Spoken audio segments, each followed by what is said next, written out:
자, 이제 3교시 함께 공부해 보도록 하겠습니다. 이제 사회복지 공급 주체에 대해서 저희가 국가, 중앙정부, 또 민간, 아니면 이제 또 그러한 구분을 하기도 하고요. 또 그러한 어떤 그 사회복지 공급 주체에 있어서 어떻게 다양화되고 다변화되고 있는지, 또 어떤 방법으로 전달되고 있는지 그런 방법까지도 이 전 시간에 함께 공부해 봤습니다. 자, 이제 중요한 두 번째 공급 주체가 누구냐에 따라 그러면 누가 공급받을 것이냐, 사회복지 정책의 대상이 누구냐에 대한 부분들에 대해서 이제 공부를 해볼게 될 텐데요. 먼저 접근해야 될 개념이 이제 할당의 개념입니다. 할당이라고 하는 것이 allocation이라고 하는 게 뭐냐? 사회복지 정책에 있어서 대상을 누구로 할 거냐? 그 대상이 사람이냐? 아니면 개인이냐? 아니면 집단이냐? 아니면 국가 전 국민을 대상으로 하는 거냐? 하는 이런 것들을 어떻게 할 거냐? 예, 그런 것을 논의하는 게 바로 이제 할당이다라고 설명을 드릴 수 있습니다. 그래서 할당이라고 하는 것은 사회복지 급여를 누구에게 제공할 것이냐 하는 문제와 함께 자격 요건을 어떻게 설정할 것이냐 하는 거죠. 그래서 누구에게 제공할 것이냐 하면 그 자격을 누구에게 줄 거냐 하는 이런 문제와 연관되어 있다라고 할 수도 있는 거죠. 그래서 여기에는 특정의 개인으로부터 또 사회 전체 또는 국민 전체에 이르기까지 그 범위와 구분이 매우 다양하고 복잡하다라고 설명을 드릴 수 있습니다.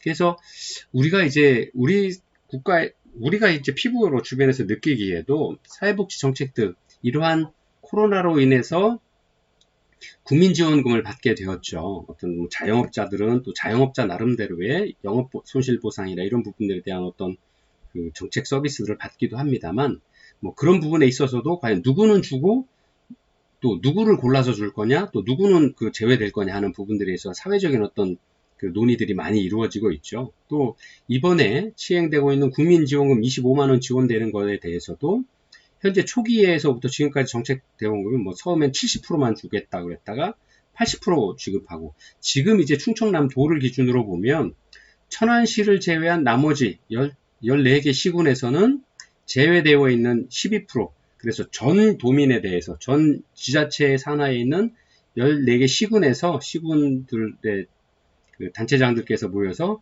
제외되지 않고 보편적인 어떤 성격을 가질 수 있도록 전 그 시민들에게 제공하겠다. 그래서 그런 부분들에 대해서 도에서도 재정적인 지원들을 해라라고 해서 이제 협의를 진행을 해서 결과를 발표를 했죠. 자, 그런 것처럼 어느 누구에게 그 대상 서비스를 줄 거냐에 대한 문제가 바로 할당이다라고 하는 거죠. 그래서 할당을 거꾸로 이야기해보면 이 할당 원칙을 좀 제대로 세우고 사회적인 합의를 이루게 된다라 그러면 사회복지 정책의 대상이 결정된다라고 말씀을 드릴 수 있을 것 같습니다. 그래서 지금 이제 그 사회복지 정책의 대상을 결정하는 방법이 할당을 어떻게 하느냐에 대한 문제다, 같은 문제다라고 이렇게 설명을 드릴 수 있고요. 이 할당의 원칙은 바로 사회복지 정책을 사회 구성원 중에 누구에게 또 어떤 문제를 해결하기 위해서 제공하는 것인가를 정확하게 파악해서 필요한 사람들에게 사회급여를 정확하게 전달하려고 하는 다양한 원리 사이의 선택이다라고 할 수 있습니다. 자, 누구를 주고 누구는 안 줄 거냐. 국민지원금처럼 우리나라 국민의 80%를 주는데 그 80%에 대한 할당의 원칙이 뭐였냐?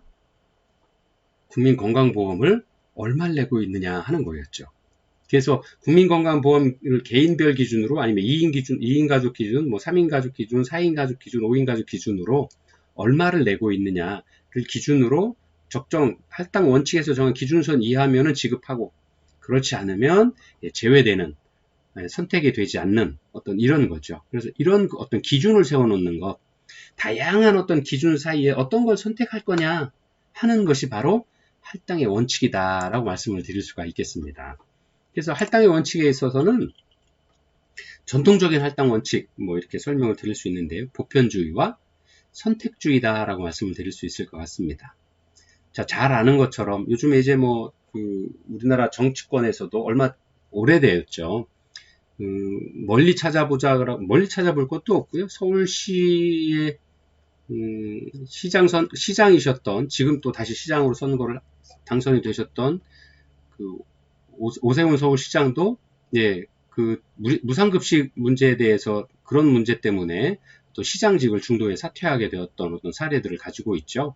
그 다음에 우리나라에서의 어떤 무상교육, 또 무상급식, 어떤 정책들을 펴나갈 때 국민적인 어떤 합의를 이루는 과정에서 논의되었던 게 바로 보편주의와 선택주의에 관한 어떤 문제였죠. 그래서 무상급식에 대한 논의가 한참 무르익을 때만 해도 뭐 예를 들어 재벌가의 아들들인데 그 사람들이 돈이 부족하겠느냐.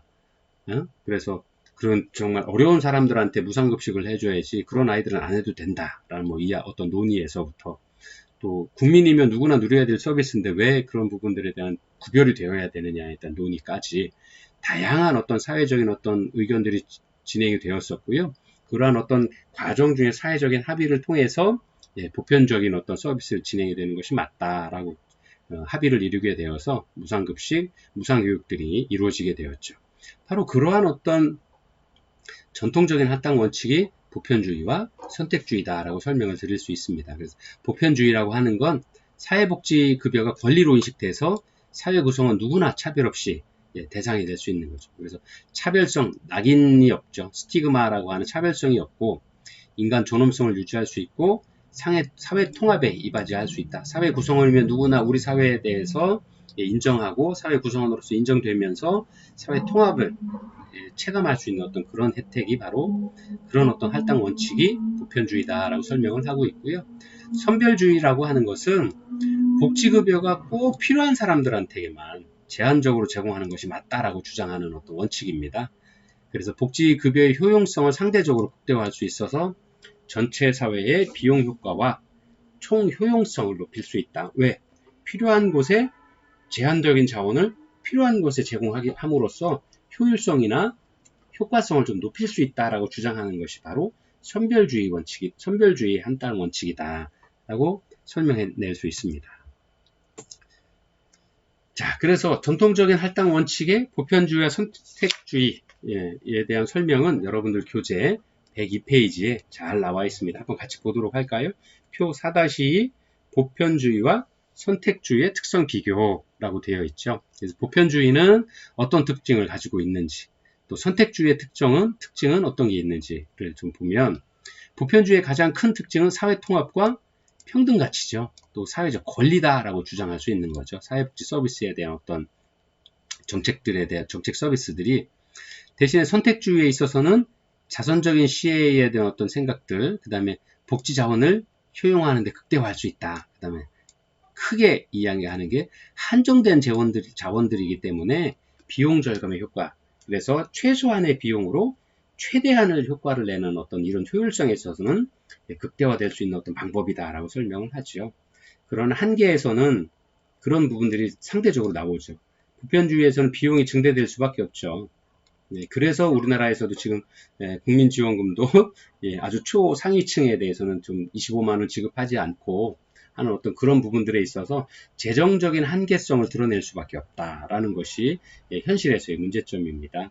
그 다음에 대상의 도덕적 해이 및 모럴 해저드가 생길 수 있고 근로 의혹들을 감체할 수 있는 어떤 한계를 보여준다라고 하는 거고요.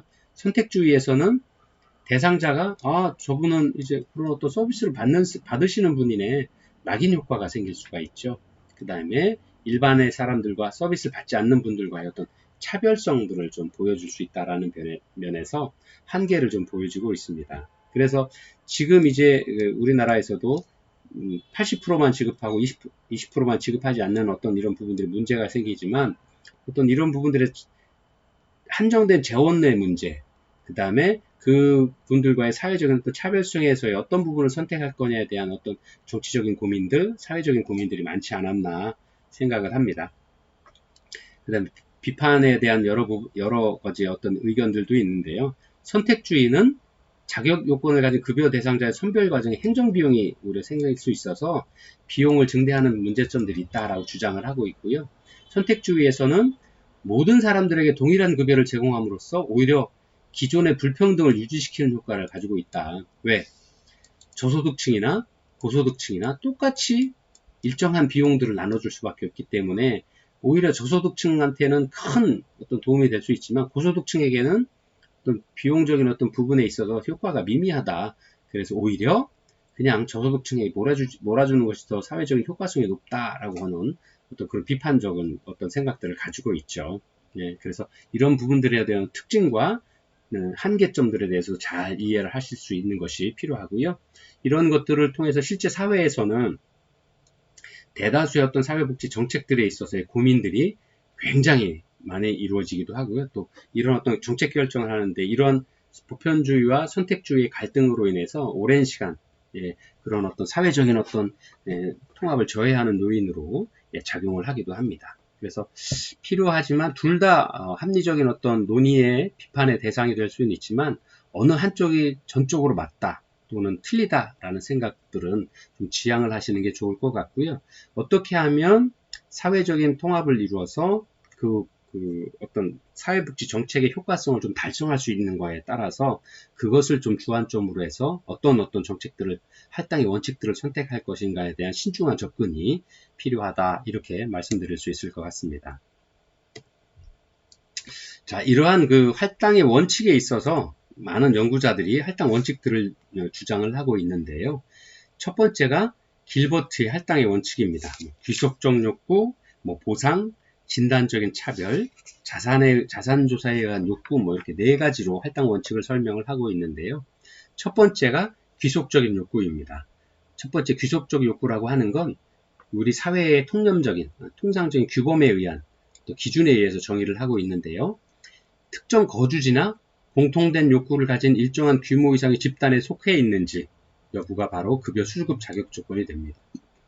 우리가 이야기하는 국민기초생활보장법상에서 저소득층이냐 아니면 이렇게 차상위층이냐 이렇게 구별하듯이 어떤 그런 어떤 공통 규모 이상의 집단에 들어 있느냐가 바로 이제 귀속적 욕구다라고 이야기를 할 수 있죠.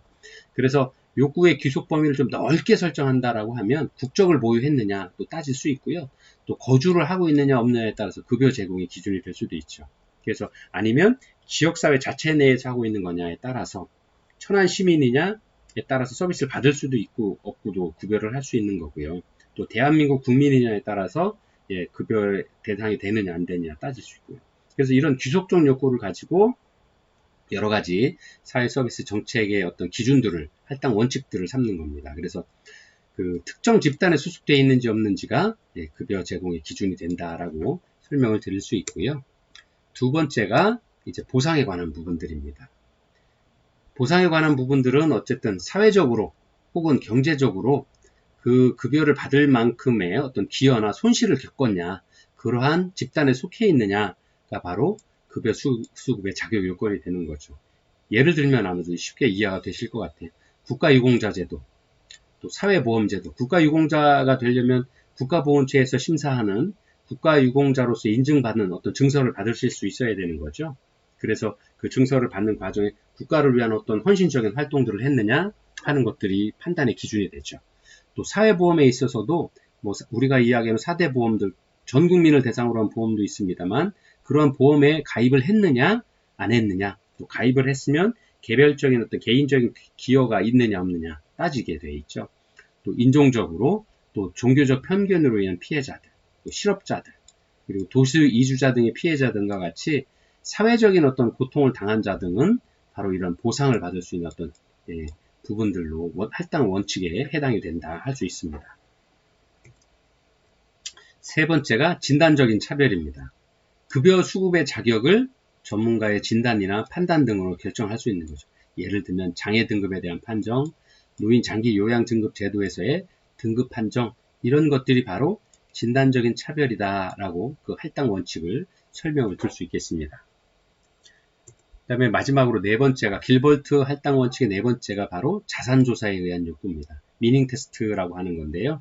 개인의 경제적 능력 수준을 기준으로 해서 급여 자격 수준의 유무를 결정을 합니다. 대표적인 게 이제 국민기초생활보장제도에서의 저소득층 구분, 아니면 이제 그런 차상위 계층이나 어떤 구분들을 하는 것들을 경제적인 어떤 수준, 아니면 그 사회경제적인 통상적인 어떤 수준으로, 생활 수준으로 결정을 하게 되는 거죠. 그래서 이러한 어떤 그 할당 원칙이 바로 길버트가 주장한 자산조사에 의한 욕구다라고 설명을 드릴 수 있겠고요. 또 하나, 이제 길버트뿐만 아니라 챔버스라고 하는 연구자가 할당 원칙을 좀 설명을 한 게 있는데요. 챔버스가 주장한 자격 요건의 원칙은 첫 번째가 과거의 기업, 또 행정 규정, 또 사적 계약, 또 전문 직업적 재량권, 또 행정적 재량권, 또 사법적 결정, 그 다음에 소득과 자산조사, 또 노동시장의 참여 등을 제안을 했습니다.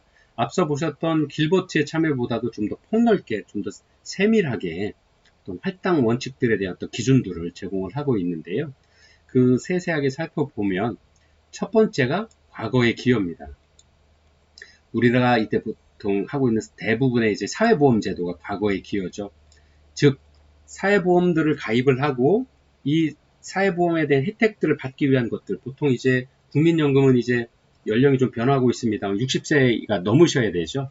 저희 세대는 이제 65세가 넘어야 국민연금을 받게 되는데, 그것을 받기 위해서는 자기가 젊어서 일정 기간 이상, 뭐 예를 들어 20년 이상, 10년 이상, 아니면 이제 직장 생활하는 내내 그 국민연금의 개인의 어떤 소득 수준에 맞는 보험금을 납부를 계속 해오셨어야 되는 거죠. 그래서 10년 이상, 뭐 20년 이상, 뭐 30년 이상에 따라서 과거에 본인이 얼마나 기여를 했느냐에 따라서 현재 일정 기간의 자격 수급 요건이 되었을 때 받는 급여의 내용이 액수가 달라질 수가 있게 되는 거죠. 그래서 그런 것들이 바로 그 제도가 요구하는 기여를 어느 정도 과거에 하였느냐가 바로 과거의 기여 할당 원칙이다 라고 이렇게 설명을 드릴 수 있습니다. 그래서 이러한 과거의 할당 급여는 4대 보험과 같은 어떤 보험 제도에 있어서는 전 세계 거의 모든 나라가 채택하고 있는 어떤 일반적인 경향이다 라고 이렇게 설명을 드릴 수 있고요. 두 번째가 할당 원칙 행정 규정입니다. 이런 행정 규정이라고 사회복지 관련 법률의 규정을 보다 실제적으로 또 명확하게 함으로써 사회복지 실천가들이 사회복지 급여를 전달하거나 실천하는 작업들을 돕는 겁니다. 법으로 행정의 규정을 만들어 놓는 거죠. 그래서 사회복지 사업법을 만들면 통상적으로 법의 법의 형태를 좀 보면 관련 법을 좀 만들고요. 그럼 그걸 법률로서 국회에서 국회의원들이 어떤 그 의결을 통해서 법을 만들어 놓고요. 또 그러면 그것을 실천하기 위한 행정부서들이 있죠. 국가가 수행하는 대통령을 수반으로 한 행정부가 바로 시행 규정들, 시행령을 만들죠. 법률을 만들고 시행령을 만들죠. 그 다음에 시행령 안에서 시행 규칙들을 만들어냅니다.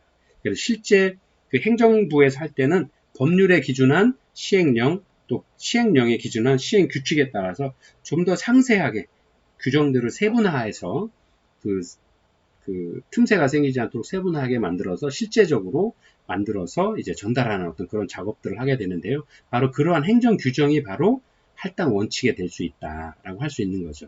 그래서 이러한 행정 규정은 때로는 사회복지 전문가들의 전문적 실천을 규제하거나 융통성이나 재량 행위를 제약하는 경우도 있습니다. 그래서 어떤 재량의 법률에 의한 것들 또는 행정 규정에 의한 것들은 재량권의 오남용을 막기 위한 어떤 방법으로도 법률로서 이렇게 딱 규정을 해놓는 어떤 사례로서 할당 원칙으로 자리하고 있습니다. 세 번째가 사적 계약입니다.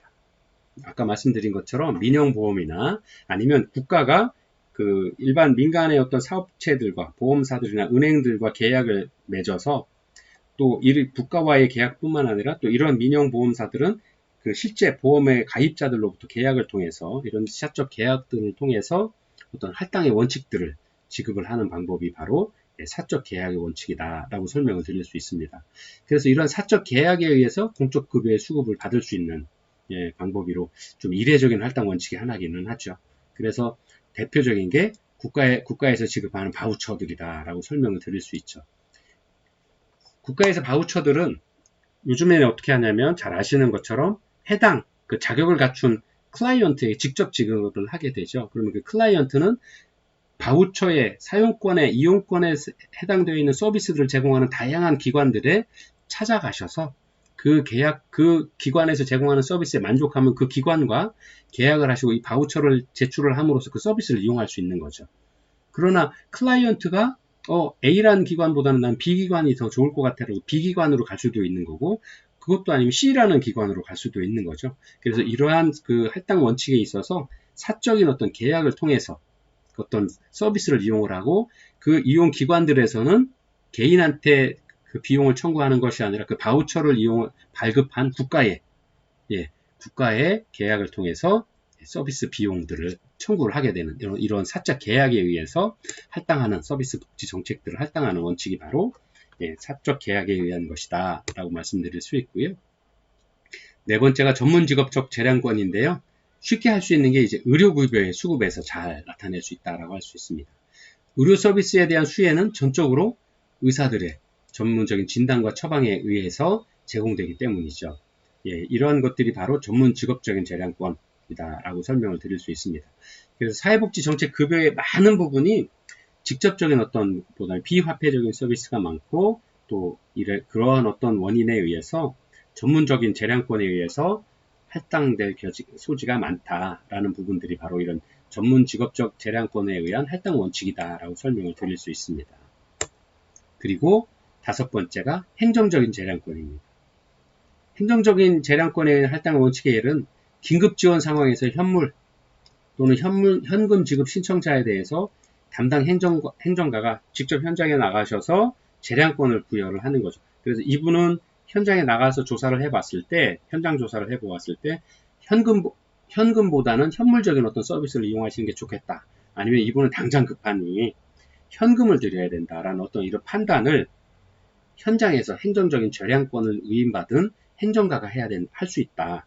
바로 그러한 사례가 행정적인 재량권이다라고 설명을 드릴 수 있습니다. 그래서 이러한 재량권은 공적 부조 프로그램에서 사용되는 경우들이 많이 있죠. 그래서 주로 행정가분들이 이런 어떤 원칙들을 많이 활용을 하고 있습니다. 그리고 또 하나는 여섯 번째로는 사법적 결정입니다.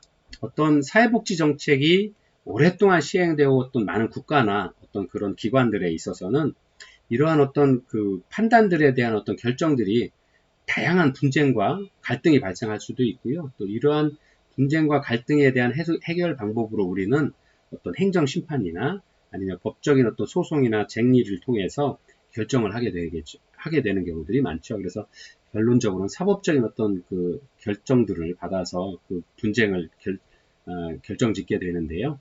이러한 논란이 되었던 문제와 관련해서 사법적인 결정이 이루어진 사례는 그 후에는 판례라고 해서 그 사회 정책에 대해서 영향을 끼치게 되죠. 그래서 보통 이제 사소한 어떤 다툼이 있을 때 이러한 다툼이 많았던 과정들에 있어서는 우리가 사법적인 어떤 그 소송을 하기 전에 변호사나 아니면 어떤 법무사나 관련된 어떤 전문직가분들을 찾아가 배웠을 때 그동안의 어떤 많은 사례집 아니면 판례집들을 찾아보는 경우들도 있죠. 그래서 어떤 소송의 그 참여 결과를 미리 짐작해서 볼 수도 있고요. 아니면 다퉈볼 소지가 있다라고 생각을 했지만 이런 결론이 있구나. 그래서 나의 사례와 똑같구나. 그러면 어떤 결정을 이렇게 낼 수밖에 없으니 또 그런 결정을 따라갈 수 있는 어떤 그 사법적 결정의 판례를 따라가는 경우들이 생기죠. 그래서 그런 것들이 오히려 어떤 그 행정 어떤 절차로 아니면 어떤 그 사회복지 정책의 어떤 수혜 원칙으로 할당 원칙으로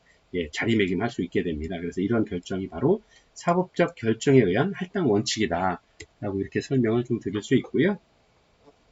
마지막으로 이제 마지막이 아니라 일곱 번째로 소득과 자산조사.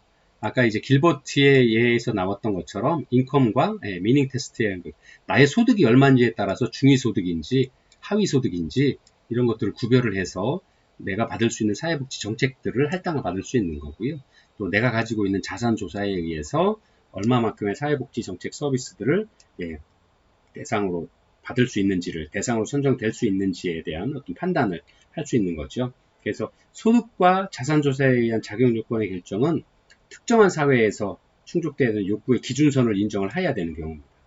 그래서 국민기초생활보장법에서도 국민기초생활 수준을 정하죠. 그래서 소득 수준에 대한 어떤 중위선을 정하고 이 중위선의 기준선에 부족하면 어떤 사회복지 정책들을 받을 수 있고요. 그렇지 않고 하면 이제 그 상급이 되면 사회복지 정책에서 제외되는 그 다음에 또 좀 더 세분화시켜서 차상위 계층 또 차차상위 계층까지는 어떤 구별되어 있는 별도의 개별화된 서비스들을 제공받을 수 있는 또 기준들을 정하게 되는데 그 기준에 있어서의 할당 원칙이 바로 소득과 자산조사다라고 말씀드릴 수 있습니다. 그래서 만일 기준선 이하의 소득이나 자산을 가지고 있을 경우에는 사회복지급여를 받을 자격이 생기는 거죠. 또 그렇지 않다라 그러면 자격 요건이 생기지 않아서 사회복지 정책의 대상이 될 수 없는 그런 할당 원칙이다라고 설명을 드릴 수 있습니다. 마지막으로 이제 챔버스의 할당 원칙 마지막이 이제 노동시장의 참여입니다. 그래서 사회복지급여라고 하는 것이 무작정 어떤 급여를 제공하게 되면 아까 전 시간에도 보셨던 것처럼 도덕적 해이나 아니면 어떤 사회적인 어떤 근로의욕을 감소시키는 어떤 그 사회복지 정책의 폐해가 나타날 수도 있게 되죠. 그 다음에 무임승차의 어떤 폐해가 나타나게 되는데 그런 것들을 좀 최대한 줄이기 위한 할당 원칙이다라고 설명을 드릴 수 있습니다. 그래서 엄격한 노동시장에 참여를 규정하지 않을 경우에는 사회복지급여를 남용해서 사회적 자원을 낭비하는 경우가 생길 수 있기 때문에 어떤 사회복지급여를 받기 위해서는 노동시장에 참여해야 되는 것이 할당 원칙으로 어떤 준수되어야 된다라고 기준이 제기되고 있습니다. 그래서 삶의 질적 측면이나 삶의 가치론적인 측면에서 노동시장의 참여 여부를 사회복지급여의 자격 요건으로 우리가 이야기하는 워크페어에서도 노동시장에 참여하는 사람한테는 어떤 좀 더 사회복지 서비스를 더 제공을 하게 되고요. 그렇지 않고 근로시장에 참여하지 않은 분들은 열등처우, 옛날에 보시면 이제 공부했던 것 중에 열등처우의 원칙.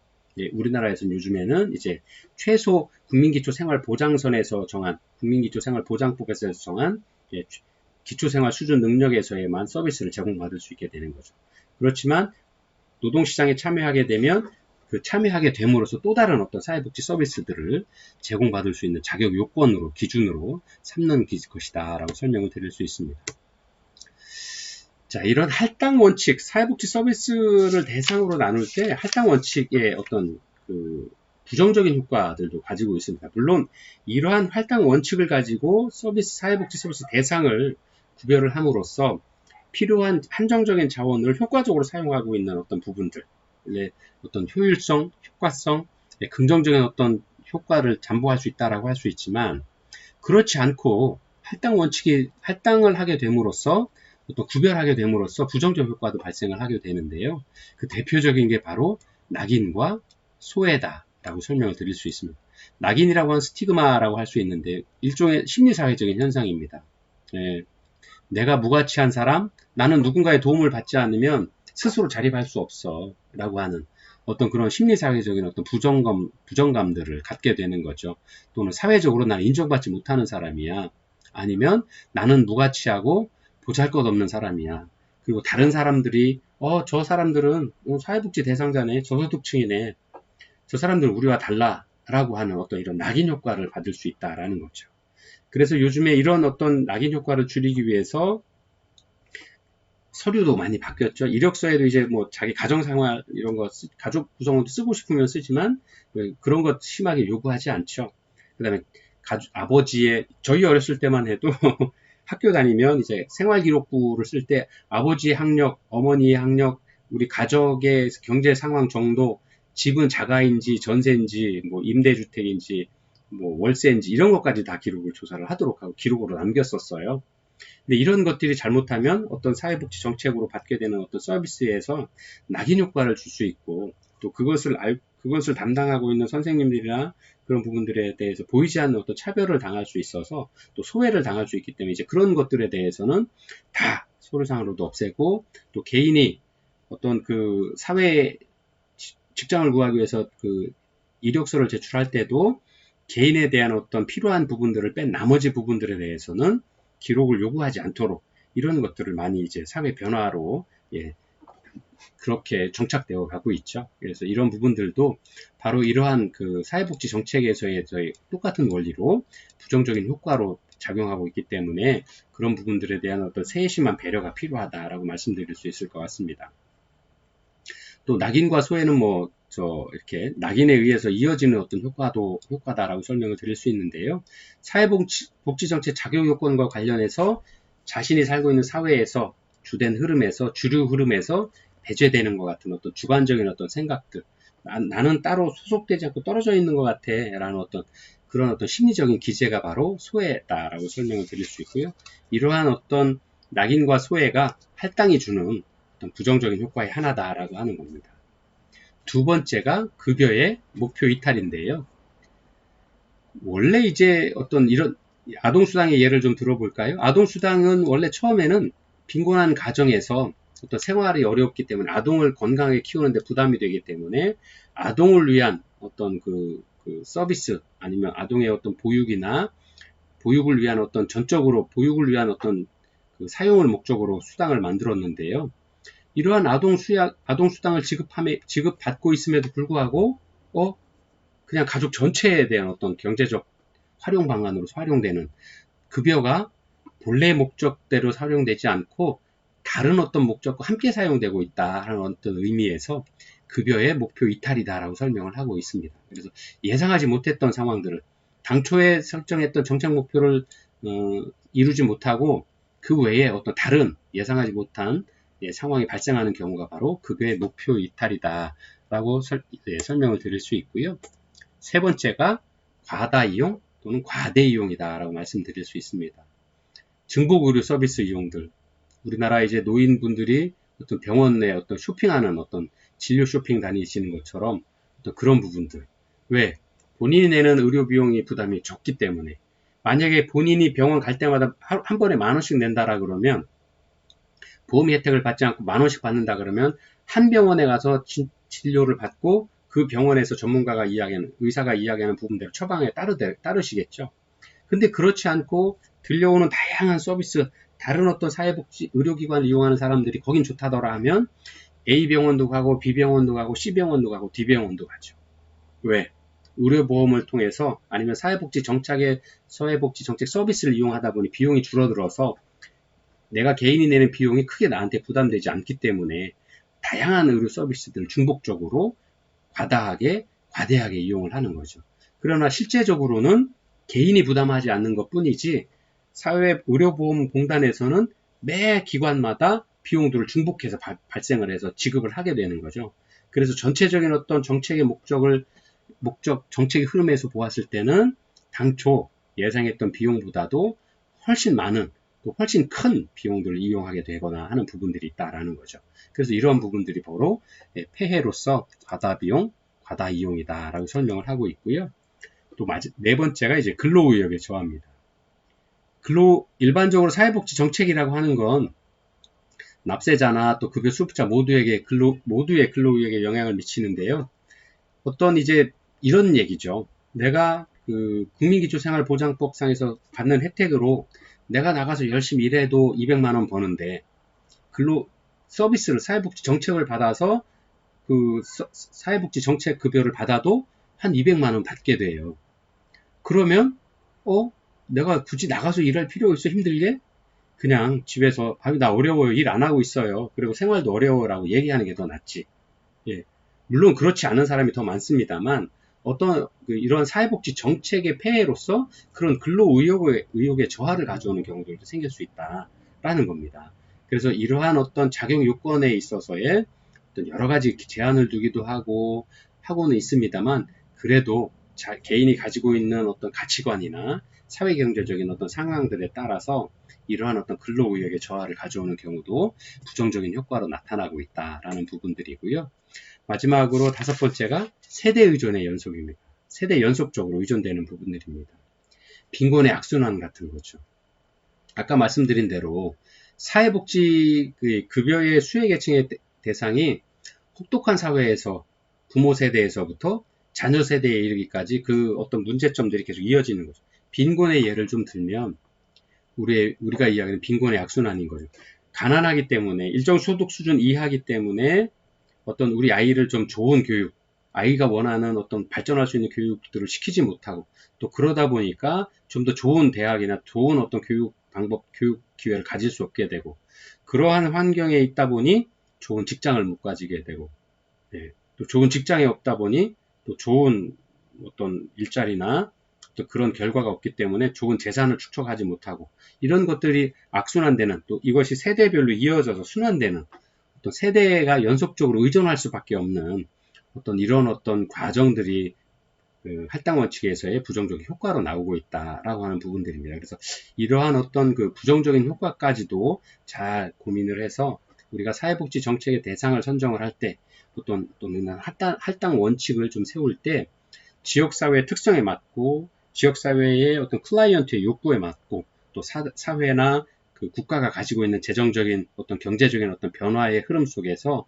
어떤 부분들이 할당 원칙으로서 적정한지에 대한 사회적인 고민, 또 전문가들의 어떤 고민들, 또 이를 통한 사회적인 통합적인 어떤 합의가 잘 이루어져야 되겠다라는 겁니다. 그래서 이러한 주로 이러한 일들을 해야 될 사회복지사 선생님들이 이러한 어떤 장단점들에 대해서 잘 숙지하고 있는 것이 반드시 중요하다. 잘 이해하고 있는 것이 중요하다. 이렇게 말씀드릴 수 있습니다.